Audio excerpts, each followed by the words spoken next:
America के spouse visa के लिए इस्लामाबाद एम्बेसी में जो मेरा इंटरव्यू हुआ उसका मैं आपके साथ एक्सपीरियंस शेयर कर रही हूँ। उसमें मेरे से क्या क्या क्वेश्चन पूछे गए और कौन कौन से डॉक्यूमेंट्स लेकर गई थी मैं सारा आपको स्टेप बाय स्टेप बताती हूँ। रिसेंटली मैं अमेरिका आई हूँ स्पाउस वीजा पर, तो बहुत सारे लोगों के क्वेश्चन थे कि आपकी वीजा प्रोसेस को कितना टाइम लगा, आपकी वीजा कैटेगरी क्या थी।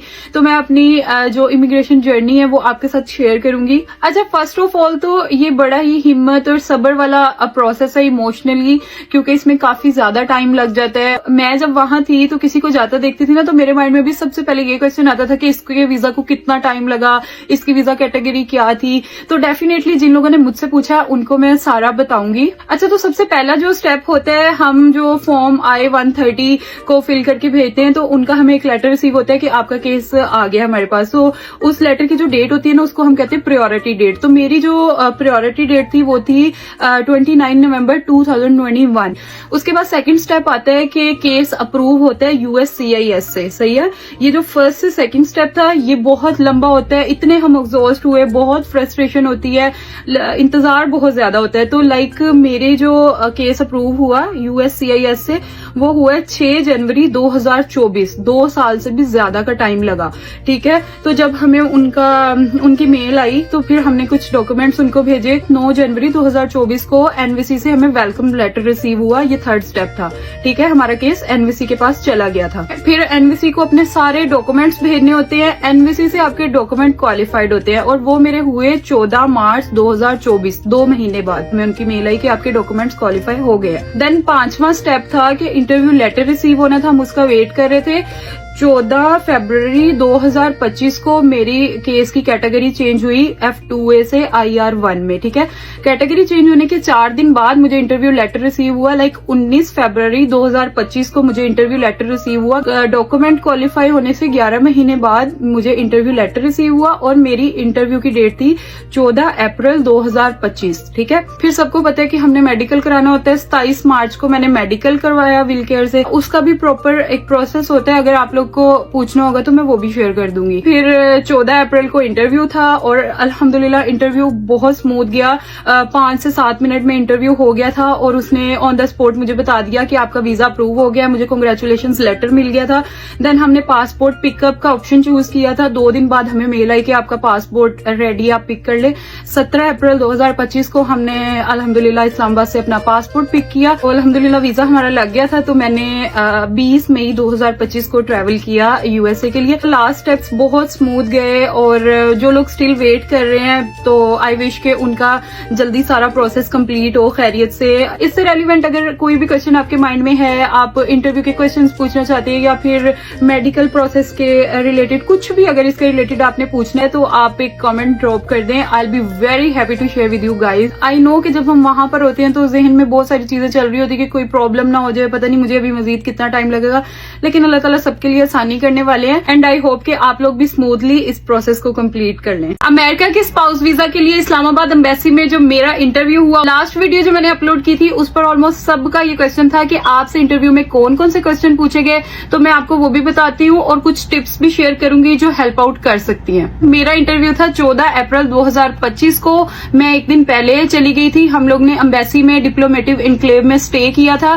तो US एम्बेसी के गेट पर जहां हमने सुबह जाना था ना, वहां से हमारा 5 मिनट का वॉकिंग डिस्टेंस था। दूसरा वे ये है कि आपने सुबह 6 बजे एम्बेसी के मेन गेट पर आ जाना होता है। वहां से आप अंदर आते हो तो आप शटल सर्विस के लिए पे करते हो, टिकट लेते हो, तो वो कुछ लोगों को जमा करके लेकर जाते हैं शटल में और वहां US एम्बेसी के गेट के बाहर उतार देते हैं, हम वहां पहुंच जाते हो। मैं पूरे 7 बजे US एम्बेसी के गेट पर पहुंच गई थी। सबसे पहले जो उनकी एक बाहर विंडो होती है उसके बाहर लाइन लगती है, वहां वो पासपोर्ट पर ना एक स्टिकर अटैच कर रहा होता है बंदा आपके डॉक्यूमेंट्स देखकर, लेकिन IR1 वीजा के लिए उसने कुछ नहीं अटैच करके दिया।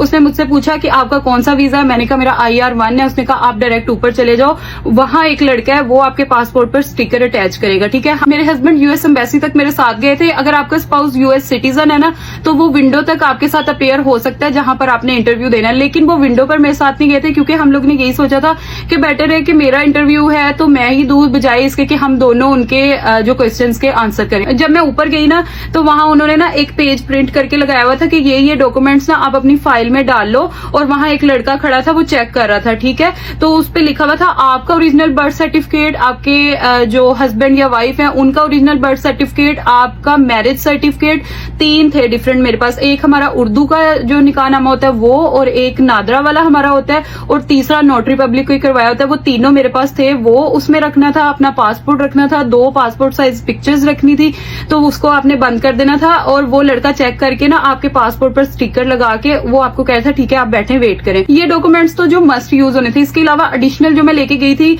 अपनी शादी की पिक्चर्स का छोटा सा एक एल्बम बना के लेके गई थी। उसके अलावा जो 2024 की टैक्स रिटर्न था, और जो होता है फॉर्म I-864 जो होता है वो, उसकी फोटोकॉपी, आपके जो स्पाउस के प्रूफ ऑफ सिटीजनशिप का फोटोकॉपी था मेरे पास। तो ये सारी एडिशनल चीजें मैं साथ लेकर गई थी कि इनकेस अगर उन्होंने देखनी हो तो मैं वहां पे ऑन द स्पॉट दिखा सकूं। अच्छा, उस लड़के ने ना एक टिकट नंबर भी दिया था। फिर विंडो पर ना मेरा टिकट नंबर अनाउंस हुआ तो मैं वहां गई। वहां एक पाकिस्तानी लड़का था, उसने वो फाइल मांगी जिसमें ओरिजिनल डॉक्यूमेंट्स हमने रखे थे, ठीक है। अच्छा, उसने फॉर्मल से 2-3 सवाल मेरे से पूछे कि आपकी और आपकी स्पाउस की पहली शादी है, आपको कौन स्पॉन्सर कर रहा है, इस तरह करके ना। और साथ में ना वो जो फाइल से निकाल के ना वो दूसरी फाइल में डॉक्यूमेंट्स जो जो उसको चाहिए थे ना उसने बंद करके रख दिए।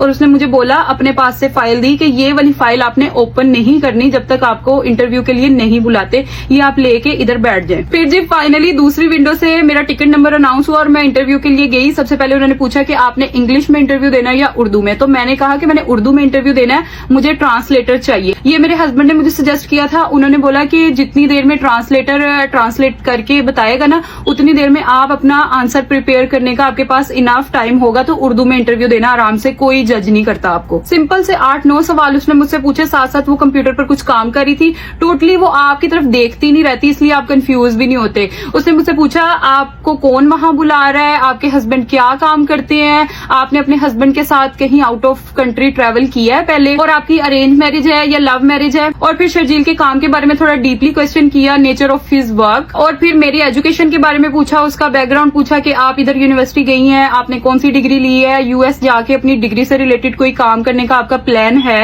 और लास्ट सवाल था कि आप यूएस कब ट्रेवल करेंगी, तो मैंने उसका यही जवाब दिया था कि मैं इमीडिएटली ट्रेवल करूंगी। बस फिर उसने मुझे बोला कि योर वीजा इज अप्रूव्ड। उसने मुझे कांग्रेचुलेशंस लेटर दिया, मेरे सारे ओरिजिनल डॉक्यूमेंट्स मुझे वापस कर दिए और मेरा पासपोर्ट रख लिया। इंटरव्यू से 15 दिन पहले हमने अपनी कुछ पिक्चर्स और ओरिजिनल डॉक्यूमेंट्स वहां अपलोड भी कर दिए थे पोर्टल पर, ये भी आपने कर देना। और हाँ, उसने मेरी शादी की पिक्चर्स भी देखी थी। यही सिंपल सा इंटरव्यू था, डरने की कोई बात नहीं है, कॉन्फिडेंट रहना है। लोग आपको फजूल में डराते, किसी की बात पे आपने ध्यान नहीं देना। हम लोग को भी बहुत कहा था ये हो जाएगा वो हो जाएगा। आप लोग की पर्सनल लाइफ से रिलेटेड ही इजी से क्वेश्चन होते हैं, कुछ मुश्किल नहीं होता। ओवर एफिशिएंट होने की जरूरत नहीं है, जितना क्वेश्चन पूछा है उतना ही बताना, डिटेल में नहीं जाना, वो इंटरेस्टेड नहीं होते ज्यादा सुनने में। सेकेंडली, जरूरी नहीं है कि आपने इंग्लिश में इंटरव्यू देना, वो आपको जज भी नहीं करते। अल्हम्दुलिल्लाह इंटरव्यू का सारा प्रोसेस मेरे लिए बहुत स्मूथ इजी रहा। हमने पासपोर्ट पिकअप के लिए आई थिंक कोई अकाउंट बनता है, वो मेरे हस्बैंड ने सारी फॉर्मेलिटीज की थी।